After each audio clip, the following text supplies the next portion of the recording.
man, I'm gonna tell you something right now. Look. Before we even get, you know what? Welcome, episode 15, 1-5 in the books, baby. Yo. Okay, if nothing else, we are consistently consistent. I'm gonna go with that. Consistent enough. That's good. Yeah. Ish. Yeah, ish. All right, look. Last week, rather, we had a very heartfelt moment where we had to say goodbye to the Honda, right? Oh, yeah. We had to say goodbye to the whip. It's very necessary. And you were sad, and I was not super empathetic. You were overjoyed. I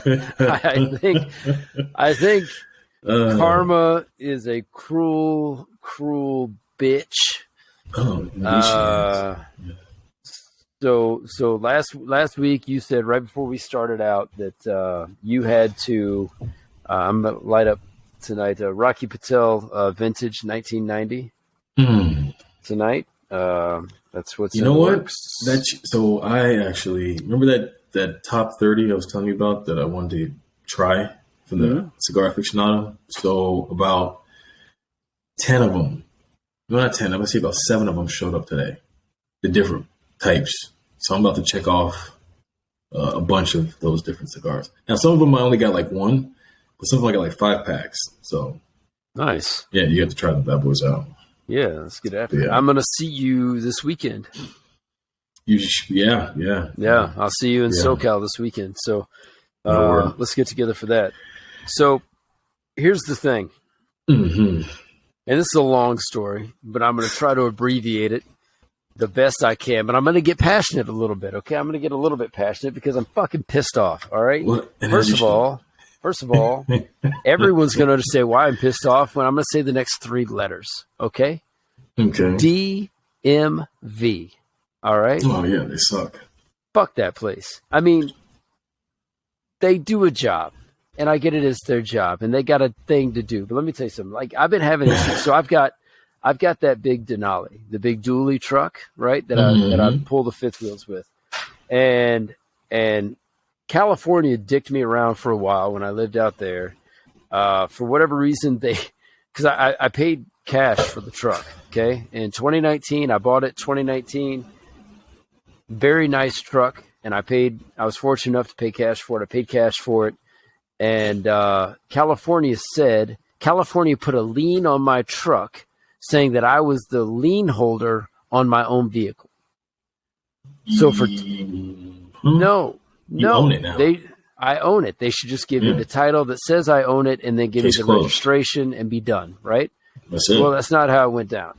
How it went down was for the next 2 years that I owned the truck in California, they were like, yeah, but you still have a lien on it. But it took them a year to figure out that there was a lien on it. They're like, we're showing a lien holder. I'm like, I'll have a lien holder. I paid for the fucking thing. Like, I own this truck. It is my truck. Yeah. They're like, yeah, but we're showing you have a lien holder.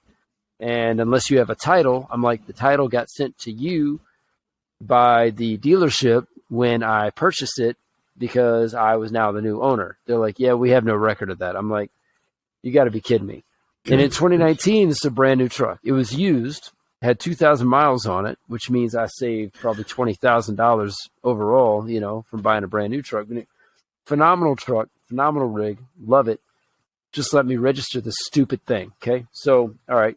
I think last weekend or the weekend before, whatever. I keep saying weekend. Last week or the week before, obviously, I didn't advertise, but stated that, yes, I now live in Las Vegas. So, trying to get all these, these toys, these trailers, this truck, all of it titled or registered in Nevada has been an issue. I mean, an issue. So today was trip number 5 to the DMV. And every time I go there, they're like, no, you need this other thing. So let me back up. Last week when I was there, they were like, oh, yeah. We have everything we need now. But because California is still not showing that you ever owned the vehicle, and there's no history of registration, even though I had the receipts that I had it registered in California, I had the receipts, I had the title with my name on it. They were like, well, we need something that proves that this vehicle belongs to you, like a purchase agreement. I'm like, I have that. So I went and got the entire, because I keep this shit. I went and got the entire packet, bill of sale, purchase agreement, all the things from when I bought the truck. Like, I have every receipt for every oil change, tire rotation, like everything I've ever done. I keep all the stuff on all my vehicles, and it's all in the glove box. Yeah. Until I got married, my wife decided to reorganize my life, and now none of that stuff was there, so I had to track some of it down. Not her fault. That's how she does business. I think we've all learned our lesson. But we'll also get to that. My wife plays another factor in this story that's really just gonna, man. Like, everyone, I think when I say it, everyone's gonna. If you don't cringe the way I cringed today with the series of events that went down. Okay, so you know what? I'm surprised you sparked that bad boy up by now. It's a champagne kind of night, so I'm gonna go ahead and get me some of this pouring, and then we will get into the rest of this fucking garbage. What a mess. See you tomorrow. Smokes. Come by. I got nothing. I got nothing. All right. So there I was at the DMV. Trip sitting in line for 4 hours. Yeah, sitting. Man, I'm gonna tell you what. They do you pretty good up here. I mean, they expedite. Like, and the another thing about the Nevada DMV though, the hard part is why it's taken me so long, even though I bought a house here last year, is because I travel so much.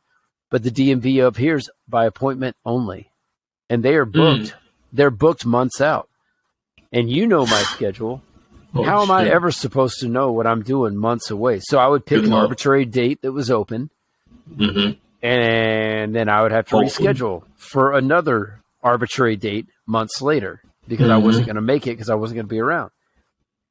So finally, I make it to my first appointment. Now, once you crack the code, once you get in, you're good, because they're like, oh, if you can't finish today, we'll give you an expedited appointment to come back next week. You just show this little card and you're good to go. It's like, oh, I finally got into the VIP section. Jeez. The bouncer knows my name now. Like, I could just walk right in now, right? So we go up to the counter. My wife is with me. We go up to the thing, and they call her number, and I'm on business calls all morning and stuff like that too. And so, she's probably frustrated that I'm on business calls. I'm like, I got to work. I can't. This DMV thing is not a priority to me. At this point, I don't care. I don't fucking care if I ever register this truck again legally. I'm going to drive it anyway until the day they pull me over and pull me out the truck. And I'm going to tell the cop my story. And at that point, if he's not like, you know what, you're good, well, then he doesn't deserve to be. Please, sir, put your hands on the hood. If you could take your keys out of the ignition and throw them out the window for me, sir. Yeah. It's like, I told you my story. You're supposed to understand. Just put your hands up, please. But my wife told me about empathy. Okay, it's a thing. It's not. Sir, can tell me all about that downtown.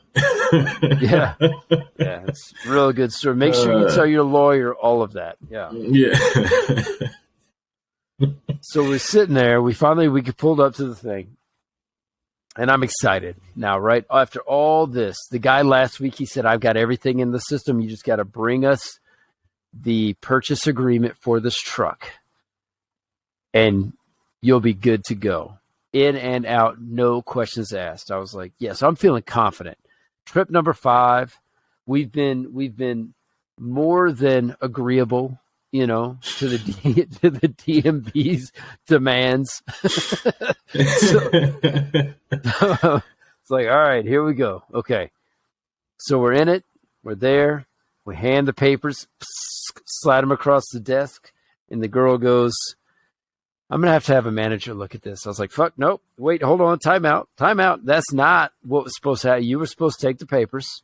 I'm looking at her in the eyes. I'm like, you're supposed to, no, these are, I need you to take my word for it. You don't know me, but understand me as a man right now. I need you to take these papers, type in some numbers on your keyboard there, hand me that piece of metal, and let me go with a sticker, and let me go slap it on the truck. I got better shit to do. Please. Sir, if you could please I need to, with the manager real quick, and this is going to be a very long and hard process for you. Sit down, shut the fuck up. That's what I felt like she said to me, even though she was actually like probably 19 and very sweet.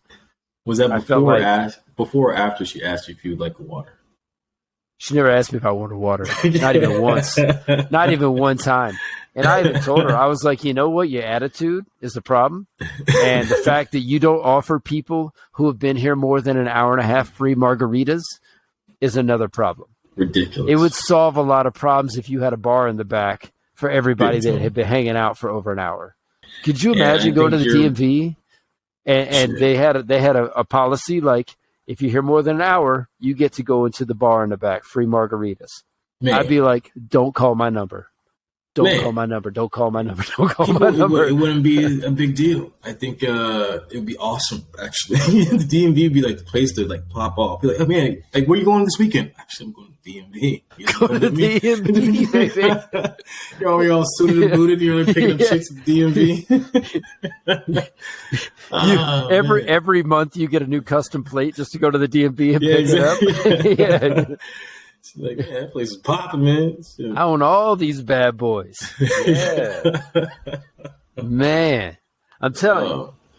So she goes, all right, so she takes a stack of papers.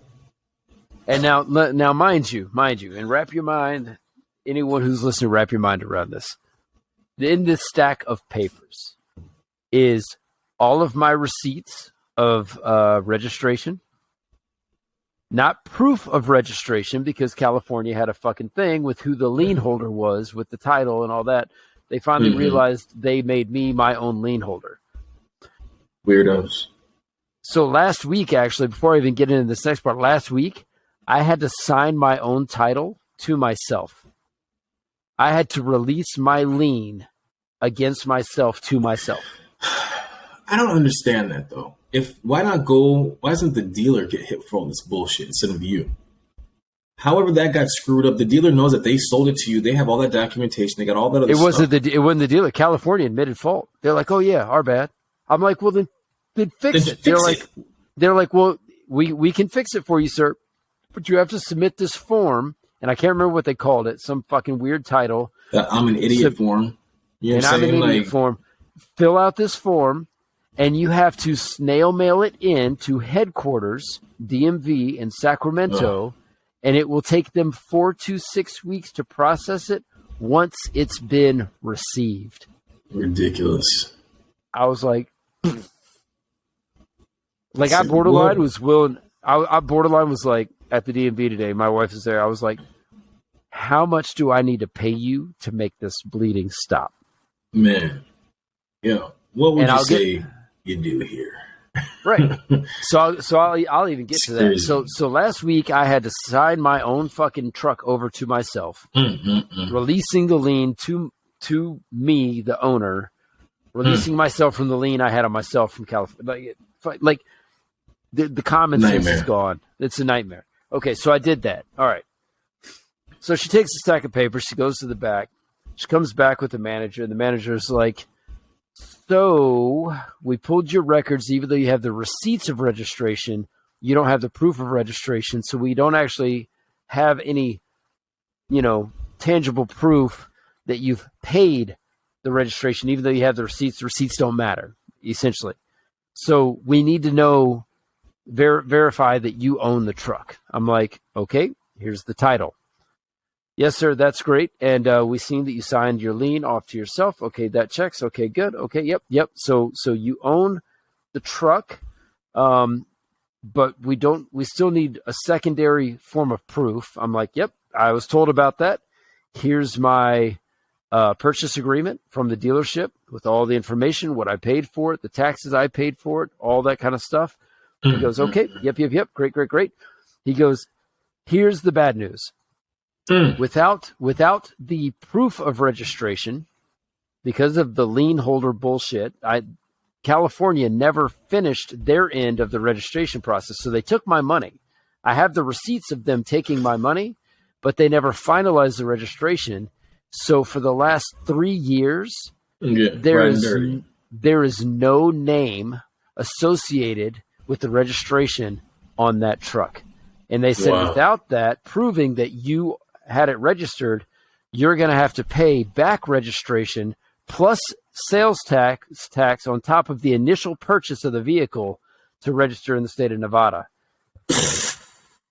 You're crazy.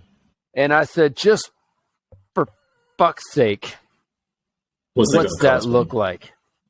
$4,700. No. Hell no. Well, and that's what I said on the inside too. And Blair, my wife, God bless her, she saw me get real quiet real quick. My normal sarcastic self, explode. And I was, just don't not here. Don't get on the news. Do not get on the news. Find my happy place. Find my happy place. Oh, I'm smoking a cigar. I'm on a beach. That's crazy. Talking to Salt about this bullshit later. Maybe this is something that gets people's attention. Yeah. So Blair has this grand idea. My wife, she goes, babe, I wonder if we have those proofs of registration, or at least the request from the state of California to renew the registration in our shred box at the new house. I said, I don't know. I keep the shit in the glove box forever, and that's where it should be. I said, let me go home, because we're like 10 minutes from the DMV. I'm like, all right. So I get in the truck, and I'm heading down the road. She's at the DMV playing nice. She calls me. I was like, yeah. She's like, come back. I'm like, come back. Why? I've gone too far. I don't know that I can. I'm mentally committed to going home and not getting weapons and shooting up the place. Pouring a drink and coming back. Yeah.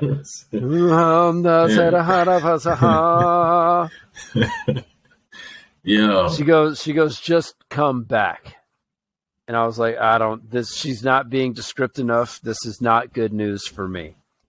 So I get back in there, and I look at the guy, and I look at the girl, and I look at my wife, and I was like, please tell me we got this sorted out.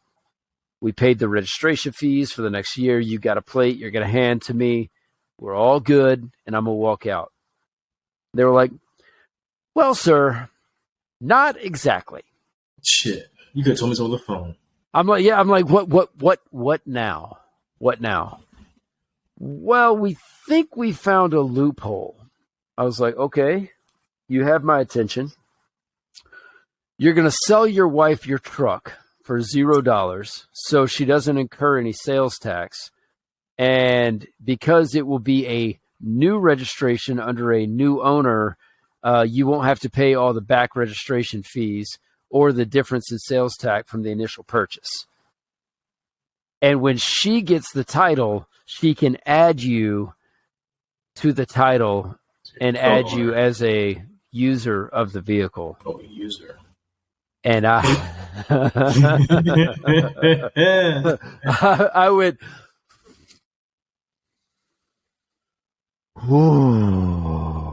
Man. So you mean to tell me, because California made me sign my own lien over to myself, fucking up the entire process last week, that I now have to, for $0 to avoid paying you any more fees, sign my truck over to my wife, who will then have sole custody of the $85,000 Denali dually until she gets the new Nevada title and sees fit to add me to my truck. Now, if you're a man, your nuts are gone at this point of the conversation, right? Like this isn't fucking. It's not funny. It's not a fucking joke.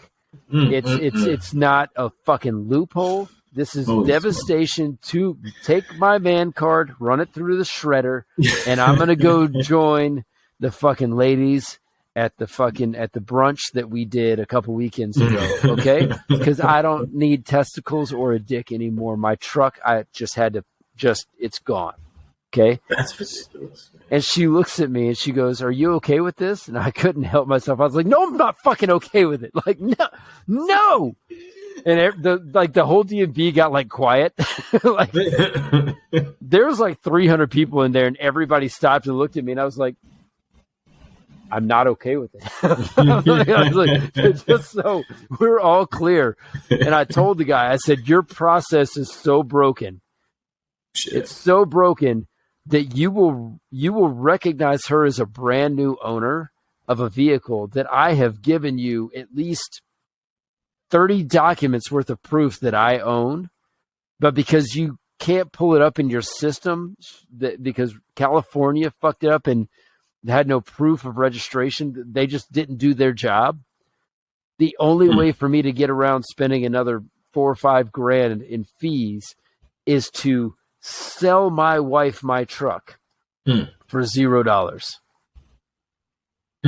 Oh, and the best part, when they said, "Okay, we're done. You just got to pay for the next year's registration," and this shit you can't make up, the cost of the registration was exactly $666.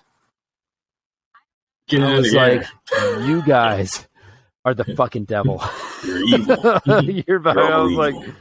I was like, "Blair, we need to get out of here and like now." You can have the fucking truck. Let's go. I'm out. Jeez, man. Yo, shit. That's infuriating. Absolutely. So karma's a bitch. My wife now owns my incredibly nice truck. And I gave you a lot of shit for your fucking Honda, so I guess I'm the fucking loser at the end of the day. So there we are. Now I'm gonna light up and try to relax. Well, that's man. The fact that you had to go. I just don't understand. This is what I don't get is that you had to go through all of that. And they're 100% in agreement. Like, yeah, sir. Yeah, we recognize that it is your truck. Your wife says it's your truck. The paperwork says it's your truck. Everything says it's your truck. However, they can't just go into their system and say, "Papa Joe, White Denali, case closed." Just type the shit in there. Why do you need all this other stuff? Like, that makes no sense. Because give me my damn title. You see, the crazy thing is too is that Blair pulled up on another site like that she was able to log into, and it actually showed that I had paid and was registered with that truck. But whatever the DMV system is, did not show a name associated with the registration. But I mean, like at that point, it shouldn't matter. Like, why do I have to? If you had the documentation or not, right? Like if you have the documentation, and all they're gonna do is when you submit your paperwork, they're typing the shit in there. Right? They're typing it in, they're updating their system. They're saying, "This now belongs to him, send him title, da-da-da-da." That's it. If I'm showing you all the paperwork and we're all in agreement, this is mine, right? I signed it over to myself because they screwed up, da-da-da-da. Go into the system and change the shit. Like, why is it that you have to get this? I mean, I don't understand, like, what... Is there like a do not pass go, do not collect $200? Is it something like that's blocking them and preventing them from updating their system where they can't just put you in there? So that was one of the crazy things too. Like I said, this was the 5th trip there.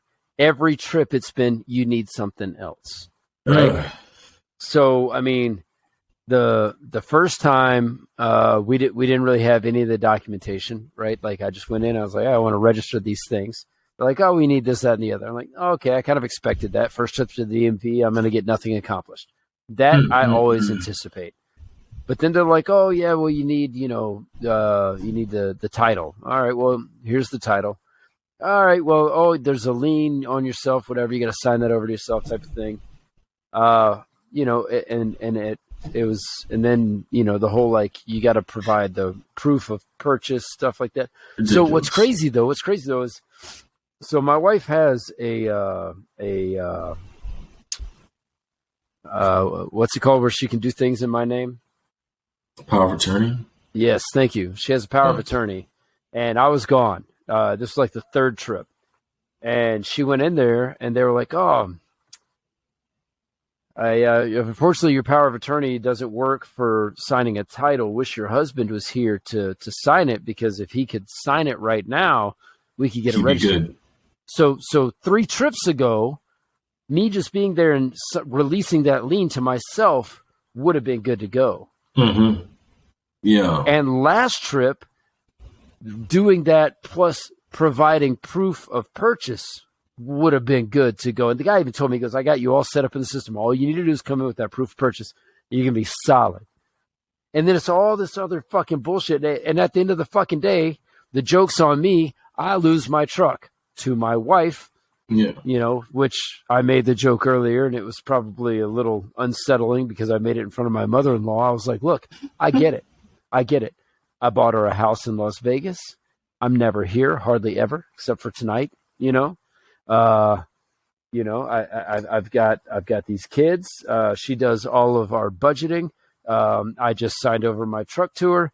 I'm pretty sure divorce papers are coming tomorrow, but I'm not sure why, because what the fuck's she going to take from me? She's already got everything. She's already got everything. I had to sign it all. I already had to sign it all over to her.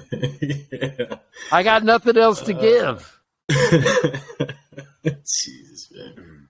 Yeah, no, you know what? Every single place you deal with these government people, man, you got maybe 2 competent folks in an office of like 100 plus, but everyone will give you piecemeal information as opposed to giving you the entire story.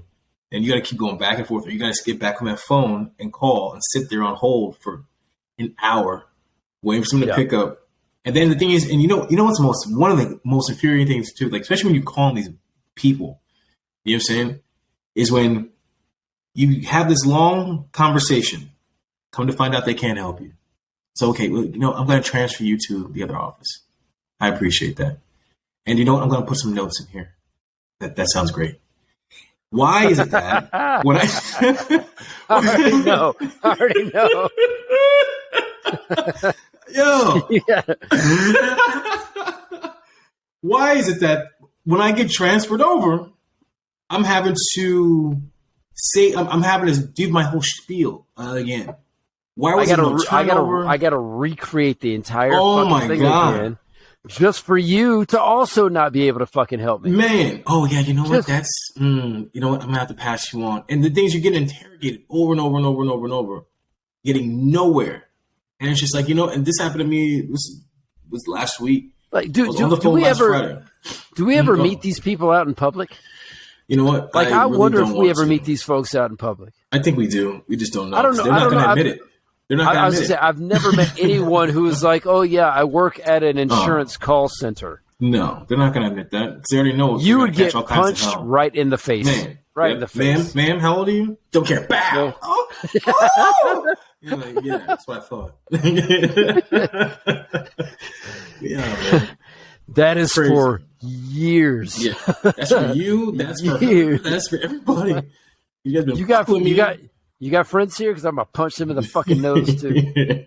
And you know why? You know why? She's like, I know. I should have never told you I worked there at the DMV. Yeah, that was your first. That was fucking Karen. That was your first mistake. It is a nightmare, and it's I don't know. I don't know why.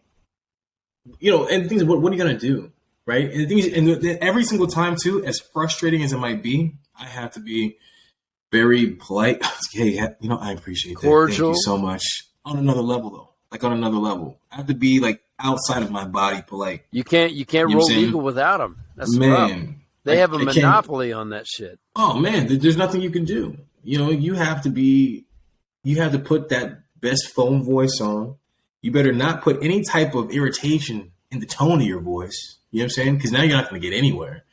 It's just, and the thing is, what sucks though, is that these folks, whether they're doing a good job or not, that process that limits them, it frustrates everybody else. And the only thing they can do is be like, I need you to go get this piece of paper. You know what I'm saying? Like I know that probably they hate that they have to do this to you, sir, ma'am, I know you've been waiting all damn day.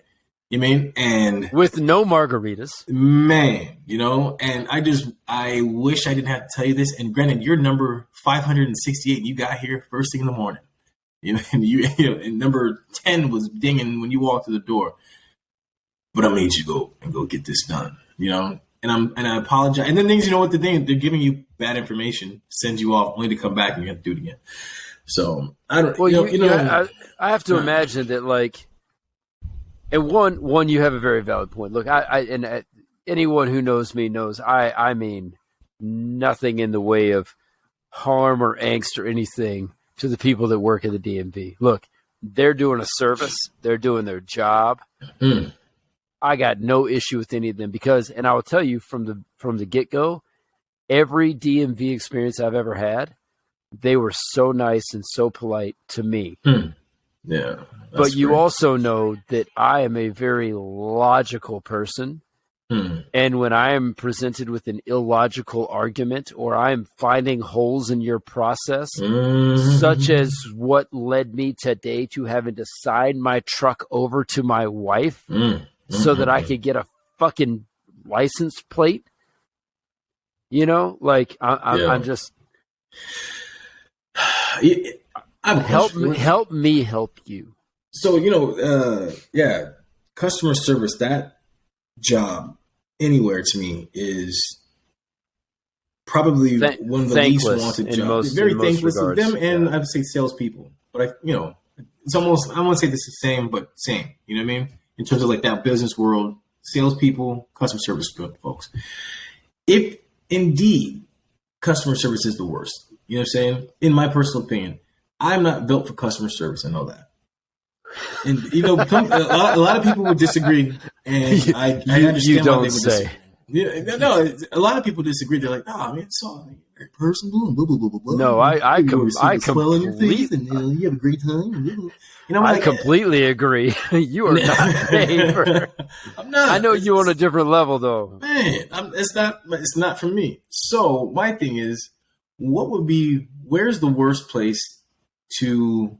If you had to work in, say, like, I'm starting from scratch, or for any young kid who's not out there, like, where would you rather, what's the worst place to do customer service? The DMV, perhaps? At an airport? Maybe being a flight attendant? I would say a flight attendant is not bad because at least you get perks of traveling the world.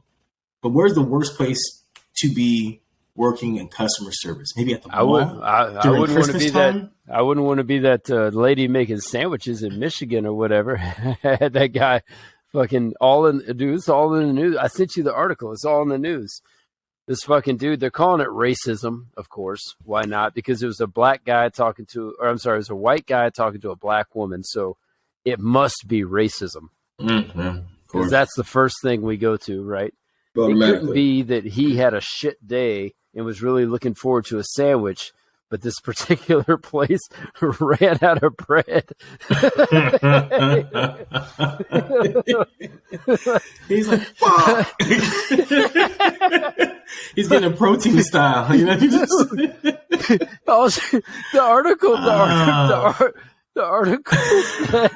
article said all she could offer him was a wrap. and I swear to God, in quotes it said he threw a Karen-like fit.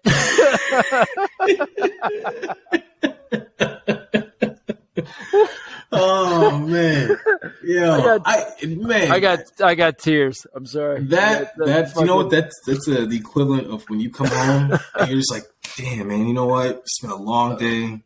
I got some ice cream in that fridge. I'm about to crush that bad boy. As soon as I get to the crib, you go in there, you're like, where's my ice cream at?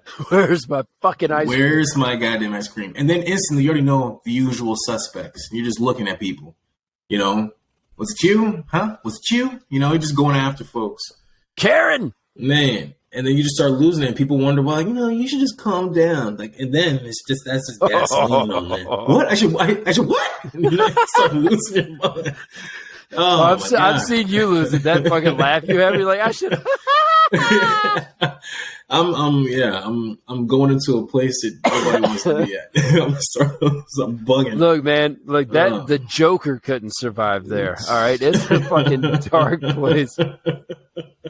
That laugh that you have when you're like upset but try not to be upset, like I feel my testicles shrivel every time you go.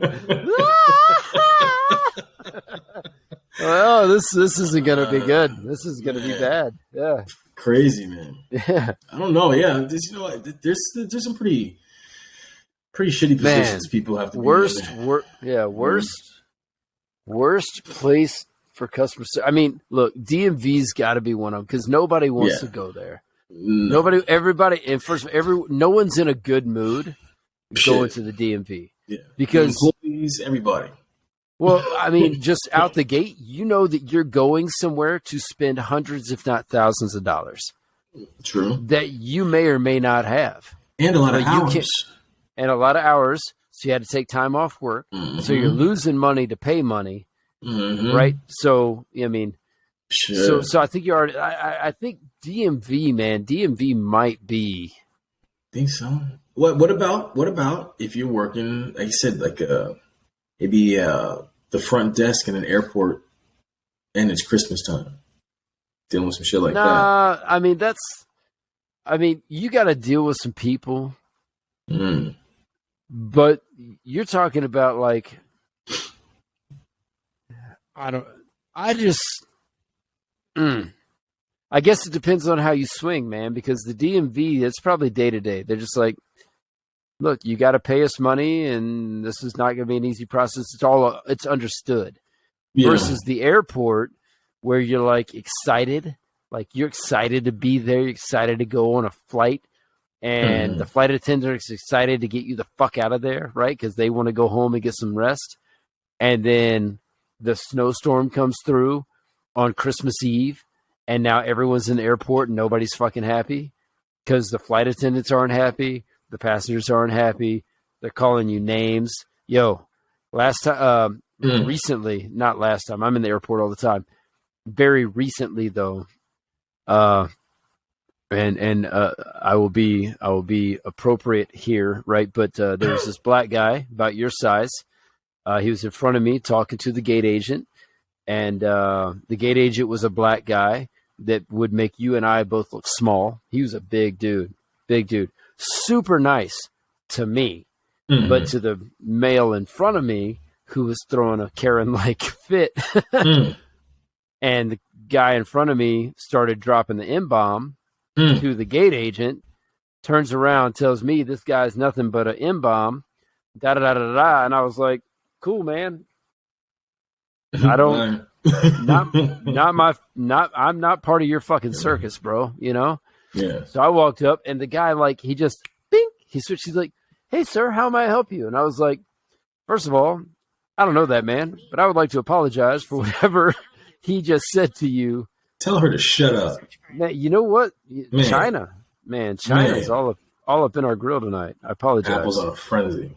But the guy looks at me. He's like, you know what, sir? It's not even a problem. He goes, I deal with this stuff all the time. How can I help you? And I was like, I feel bad even asking now, but I know I've got enough point status to be on the upgrade list. I was just wondering if I could get on it, and I got a 5-hour flight, hoping to get first class, so that I'm 6'2" and I'm mostly legs.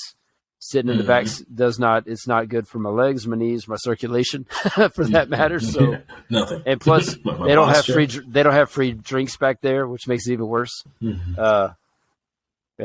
like, not even a problem. Da da da da da. He did the thing, and he's like, oh, yep, we got a seat for you, sir. Not a problem. Here's your new ticket, whatever. And I was like, fucking good deal. So I think it's probably person specific, but I agree with you. I agree with you. Being a gate agent who's on a long ass shift and burnt out and wants to go home on a fucking holiday where everyone else is in a bad mood because their flight got delayed. That's got to be worse than the DMV. I would, you know what, I would, and the only reason why I would agree, because at first I was thinking maybe the DMV because I of do have the I have a better processes. answer though. I have a better Okay. answer though. No. Oh Keep going. no, I was gonna say the DMV. I would say was gonna be worse than an airport, mainly because of the processes. There's but so much that they can do, and they feel like their hands are tied. You know what I'm saying? And then when people get there, they already know shitty move. They're not excited to go anywhere. You know. However, the perk that they have at the DMV is it ain't about profit. It's a government agency. You know what I'm saying? Like nobody cares. So they don't have to sit there and be like, well, sir, and put that the way the guy had to flip to accommodate you after dealing with that dickhead. People in DMV be like, goodbye. You know what I'm saying? And they can go ahead and call the overweight security guard. You know, I got 7 minutes until I go on break. Mm-hmm. I can spend 7 minutes helping you, or you can spend 7 minutes insulting me. Yeah. And then other people behind you are going to be hearing what we're saying. And I'm saying next, and you don't want to leave, and you're going to start a riot. So I suggest you go ahead and stop. So here's what I would say. We're talking about thankless jobs in the public service industries. Mm-hmm. It's got to be police officers. When was the last? I mean, right? I mean, unless you got in a wreck, unless you got in a wreck. Mm-hmm. Or your house is getting broken into, right? If you don't call the cops, you're never happy to see the cops. Because they're pulling up behind you, giving you a fucking traffic violation of some sort. Yeah. Yeah. I mean, I think they get a lot of first responder recognition. Yeah. But I think as a public service, it's probably fairly thankless. I would definitely say it's definitely thankless. Absolutely. For what they have to deal with, I would say it's definitely thankless. But they're not, I don't know, it's different though. It is a customer service thing, but you're only really going to like deal with them if they really, I don't know. Oh, you know what? I messed up. You said customer service. I thought public service, but kind of the same, but different. Yeah. So like, working at like a fast food restaurant, that would suck. Yes. But I think like, if you're working at like a DMV, if you're working, like I said, at airports, place I could think of, anywhere where you got to deal with different people. And I mean, multiple different people every fucking day. Yeah. And all these people have the same issue. Like that's not something I can process. That is tiresome on a whole nother level. Because you know me, I don't like to say the same thing. Like if I'm giving advice or whatever it is, I don't like to repeat myself. So if my entire job is to repeat myself, well, sir, I just need you to fill out this form. And if you can please calm down before we have to have you kicked out. Like, at this point, I'm just be like, hey man, I got 3 minutes till I'm on my break. We can either get this squash, you can shut the fuck up. You got to pay the money or don't. I don't fucking care. But in 3 minutes, we're done here. I'm getting paid regardless. I did my job. Yeah. Okay. I couldn't do it. With that being maybe one of the worst jobs, what would be the best place if you had to work in customer service? Toll booth operator. Absolutely no. Fuck that. No. Which toll booth we talking? The GWB, George Washington Bridge. You seen that traffic? No. What are you talking about? Going over the border? Maybe. Like what kind of toll are you talking? No. But on the I kid. But on those lines though, casino valet. Oh, see now I was thinking not that, but I was thinking, okay, I would be maybe, I would work at some high end place. So casino valet would be cool. That'd be awesome. You get to drive fly ass cars. Man, you get to meet cool ass people because they come in, and they all go to valet, and they fucking tip you big because it's fucking valet, and they have a nice car, and they want you to fucking take care of it. Mm-hmm. They don't offer insurance at those places. You know what I mean? They're insured to a certain degree. And I know this because they're not insured to park dualies. And what do I drive? Fucking dually. So I can't fucking valet. But Yeah. I think no, those dudes make. I mean, they have to be nice to you for literally seconds. Yeah. Hey, how's it going, sir? So Boom, boom. So their interaction is Give me those keys. with different people is very limited because the people getting out of their cars don't want to sit there and bullshit with you. They want to get where they're going. Yeah, absolutely. And when they leave, they're trying to get the fuck out of there. So your interaction is very limited, but you're paid and tipped very big for that very small amount of interaction based on the value of the person in the car they're leaving behind. Yeah. How about that for a fucking... Hey, I'll just park your car for you. Not a problem. Here's Let's the keys. Fucking go. Just walk up, give me your keys, and I just burn out your Lambo. I think people in Las Vegas who drive Uber can't get valet jobs. Because why would you ever want to drive Uber for $60 an hour? Let's assume, right? I'm basing it off my knowledge of Ubers in Las Vegas. $50-$60 an hour you can make as an Uber driver. But you can make hundreds an hour as a valet at any of the big casino establishments. But think about it, though, if you are making $60 an hour, you're not having to necessarily, you don't have to compete as much. There's like a limited space for those valets. And then you're probably getting on like staggered days, perhaps. I don't know. As opposed to like, you can just be out there grinding in your Uber, making $60 an hour every day. So I guess maybe you juggle the both. You do the valet some days and Uber on the others. I don't know, but if you're a real hustler, yeah. You know, I mean, I'd be grinding. If I could $60 an hour doing that, driving around, that would be. I've thought about that. Like, so let's just say if I was to become an Uber driver, what would that even? I think that's. I don't. Do you think that's like a fun job? It seems boring to me. Depending on I guess if you're in a city and it's populated enough, you're going to always have some rides to take someone somewhere.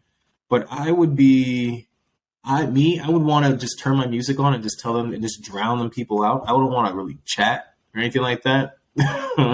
So I live in airports, and with living in airports comes with living in Ubers at this point. So I would say weekly, I probably spend 3 hours in an Uber.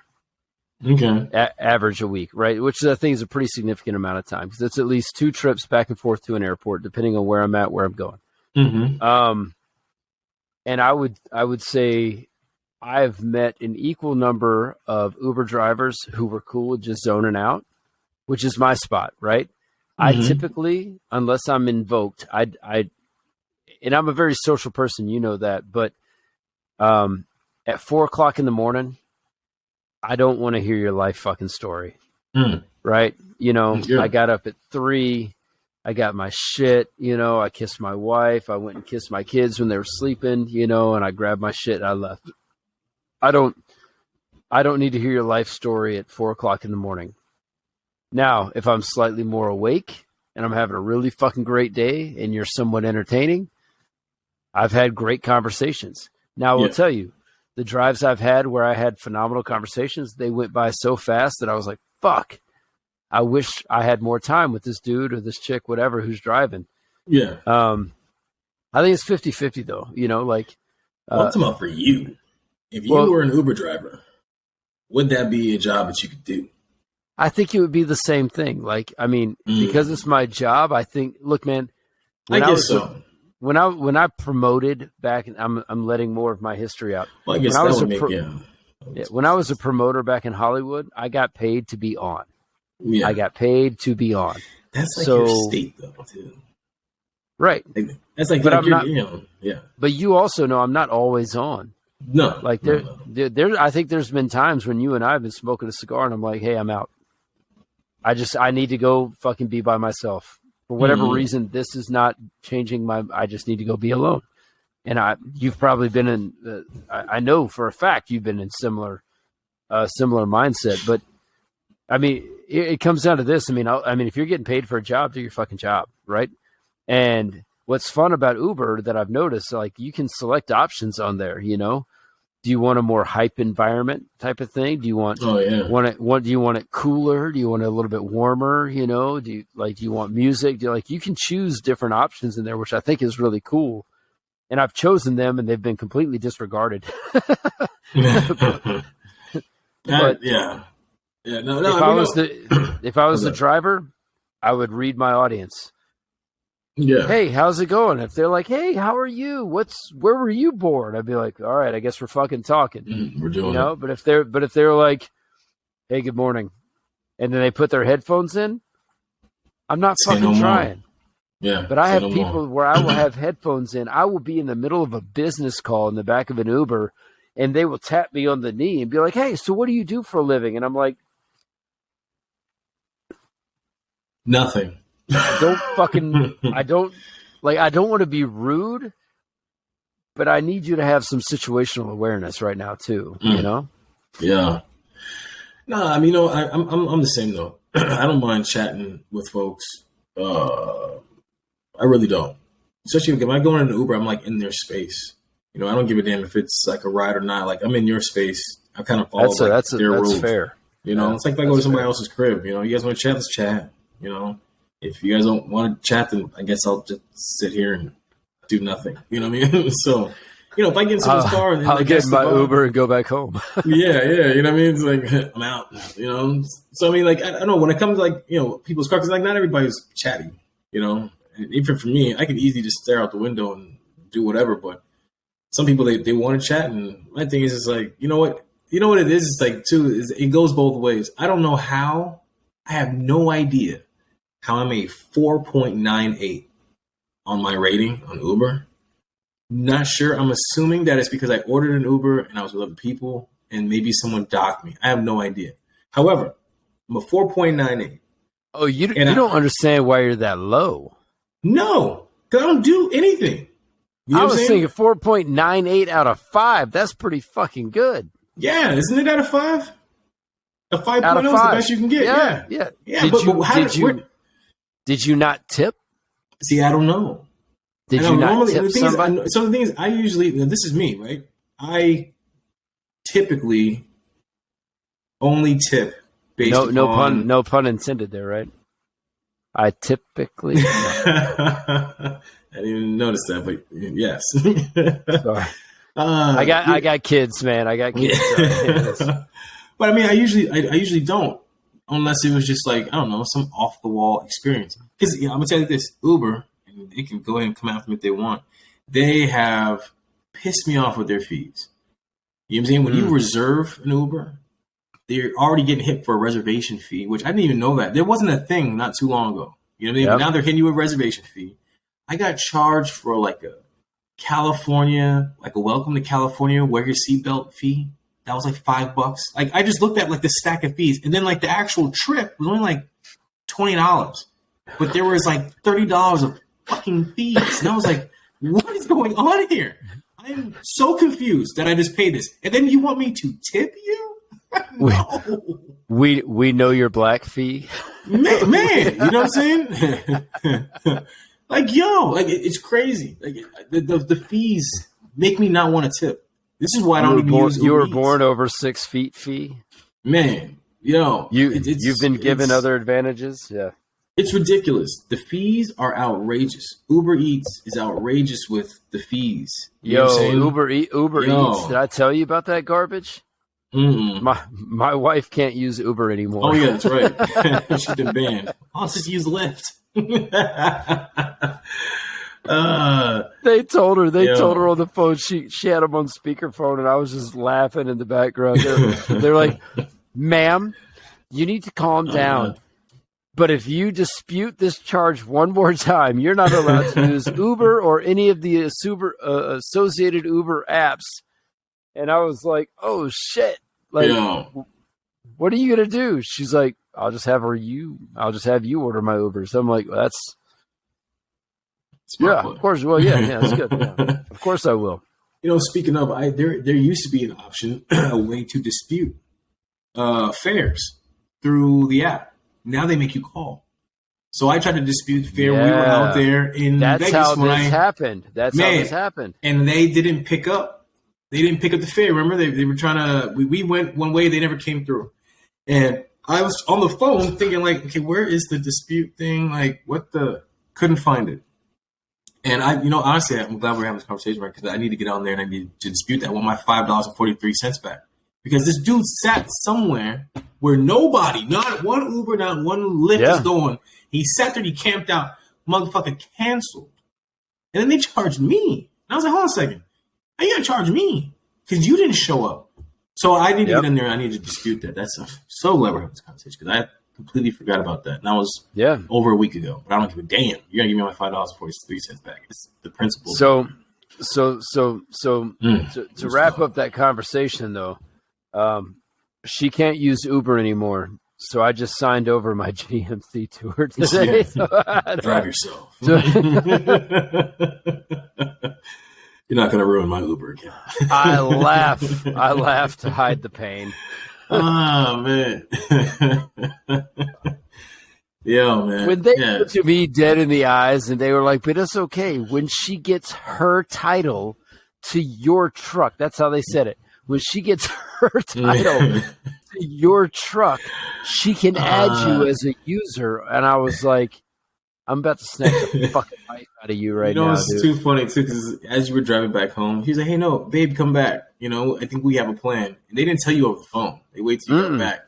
And the whole time, they were probably like, he's not going to like this, is he? And she's probably like, no. Oh, she told him. Yeah. Yeah. I got back and I said my comments. She looked and she goes, I told you he'd be upset. Yeah. I would be livid. Yeah. Had they told me over the phone, I'd have kept fucking driving home. Oh yeah, straight to the house. I'd have told her. I said, get an Uber. Yeah, exactly. Oh no! Oh, no. Get that thumb out. Get that thumb out, baby. Some trucking. Time to show some leg, baby. That's it's a sad thing. It's a sad world. I was just even dealing with this today.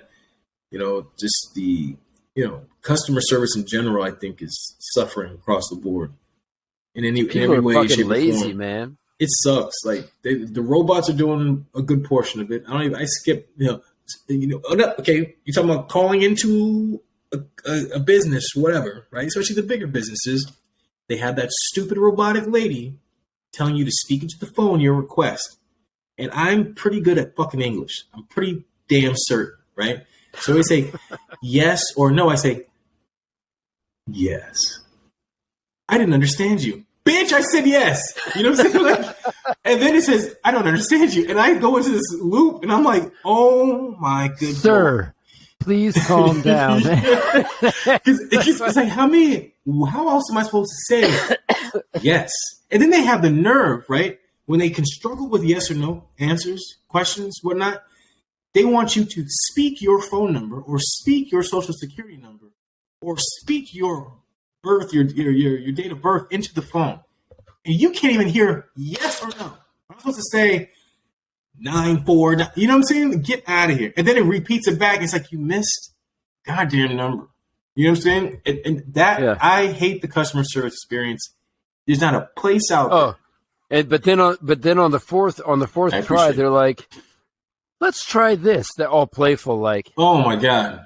Just give me 0. Press 1 if you would like to return to the main menu.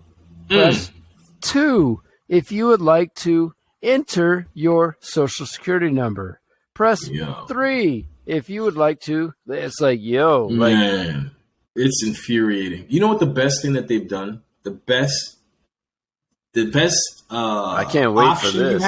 You have, the hands down the best option you have out there. Especially if you prefer, like me, I need a human. I don't want to hear no robot because that pre-recorded bullshit is gonna. I have a question that this stupid ass AI cannot answer. I need to talk to a human. So the best thing that they've done, some of the places that have it, I think every place should adopt it, is you call in, you're like, hey, sir, ma'am, whatever. You're gonna be waiting for 15, 20, however long, longer than you want to sit. If you type in your phone number and we'll call you back. Outstanding. I got better things to do. By all means, call me back. You know what I'm saying? I called my insurance company the other day, and they one-upped the callback. One-upped the callback. They're like, sir, due to a high number of call volume, we're gonna, we've implemented the callback feature. I was like, okay, cool. And I love that, but you're also kind of like, I never know what. And so I was already kind of upset from the entire thing because this was also part of the whole DMV escalation. But it goes, we will call you back at 10:19. Very specific. I was like, what? Press 1 to accept. I was like, 1. Yeah. 1. And done. They called me back at 10:19. Get out of here. I was like, fuck yeah, man. That's nice. That's not bad at all. Now, if it's 10:20, I'm burning the place down.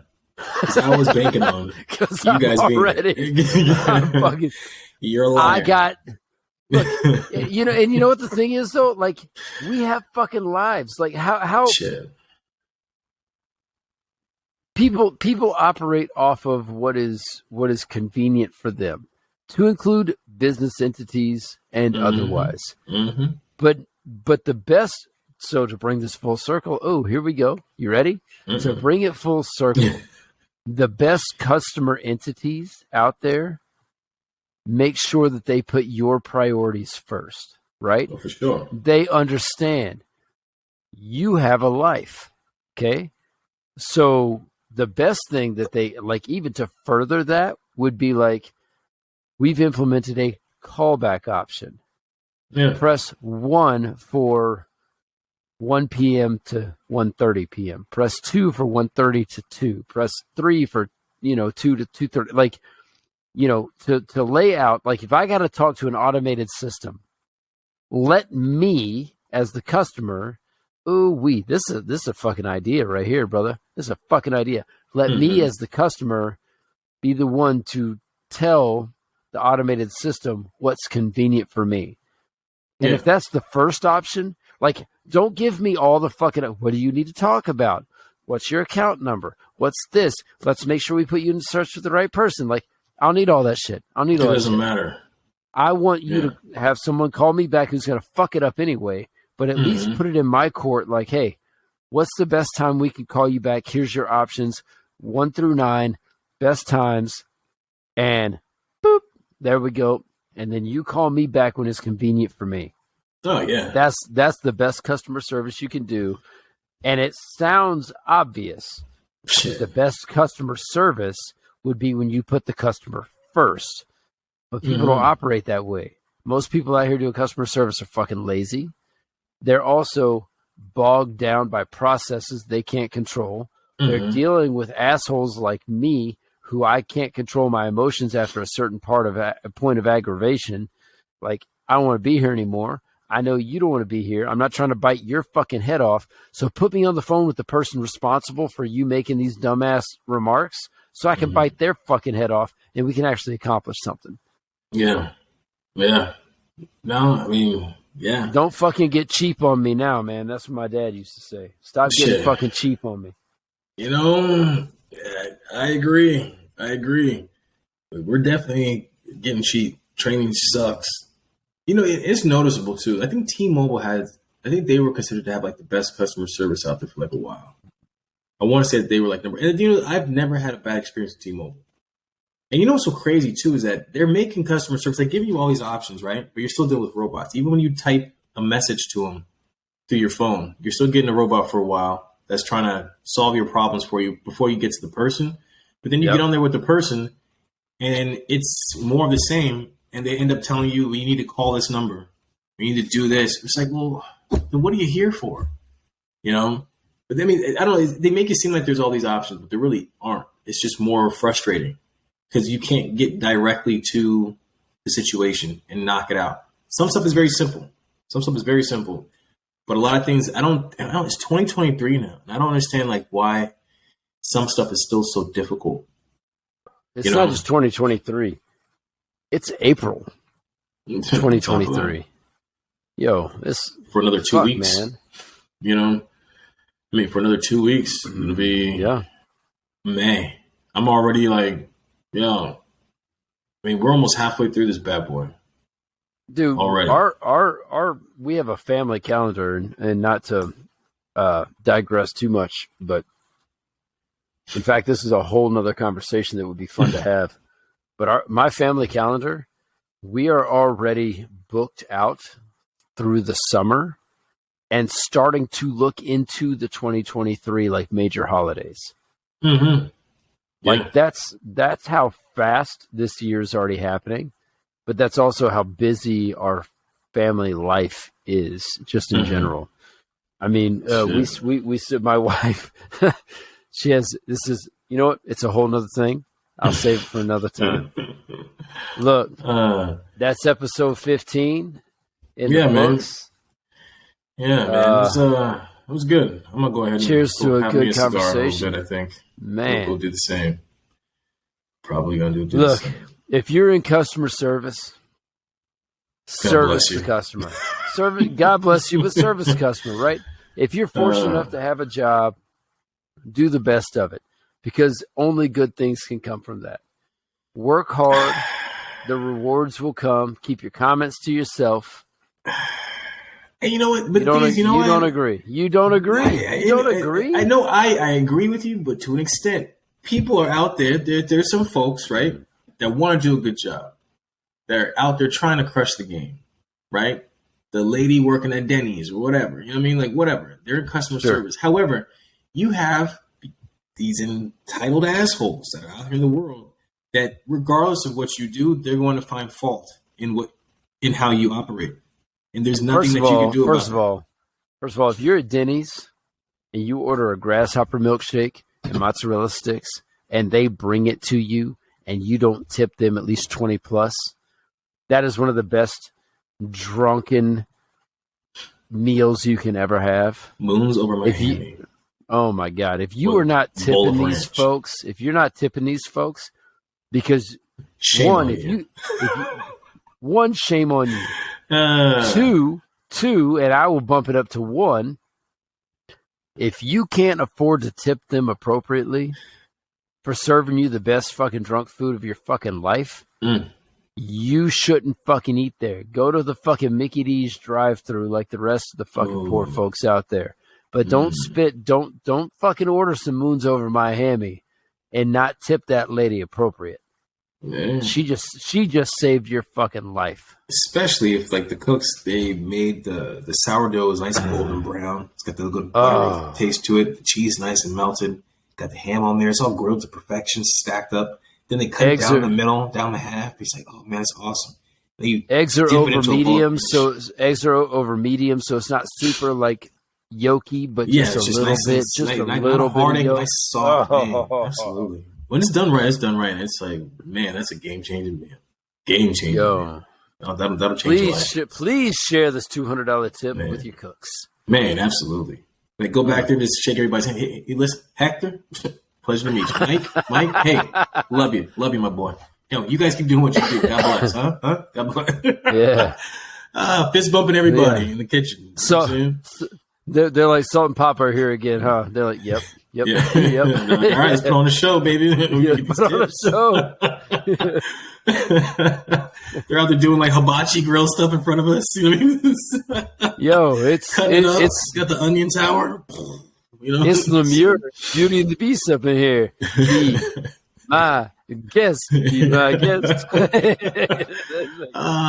the fountain drinks flowing. You know, yeah, man. It's you know, Denny's is, when it's done right, it's on point. You know, that's a good place to be. Yeah. I love Denny's, man. I love Denny's. I got a special place in my heart for Denny's, because there's a Denny's. I grew up in South Alabama. There's a restaurant, Denny's, the Denny's restaurant, but it was inside the Best Western, right at the T. So right where I think it was Highway 59. Oh God, it's been a long time. Where Highway 59 meets the Gulf Coast. And then it's Highway 98 that runs the length of the Gulf Coast, all the way down to like Destin, Fort Walton, all the way down to Panama City. Rainbow Road joint. Okay. Yep. And but there was a Best Western there, but the Best Western down there used to be the fucking jam. Like now you think Best Western, you're like, where's my Marriott, my Hilton? Best Western used to be the jam. It was this beautiful place, had a Denny's inside of it. I'm telling you, man, grasshopper milkshakes, moons over my hammy, mozzarella sticks. Dude, we used to feast like fucking kings. But back then, we would feast like kings. Everything I just said, I don't know, $10, maybe. Shit, man. You know, and we were making good money, so we'd drop a $20 tip. You know, and that's when I was in high school. So shit, yeah, those days are over. I've been an entrepreneur since day one. But anyway, episode 15, my friends. We love you guys. Please continue to listen. Papa and Salt. And hope you guys have a good time. Yes, yeah, indeed. Man. We're gonna start getting some other people on here. We'll see. Try to change up the perspective a little bit. We'll see. We'll see you on episode 16. All right. Next week. Yes, indeed. Yeah. All right, man. Peace. Till next time. See you.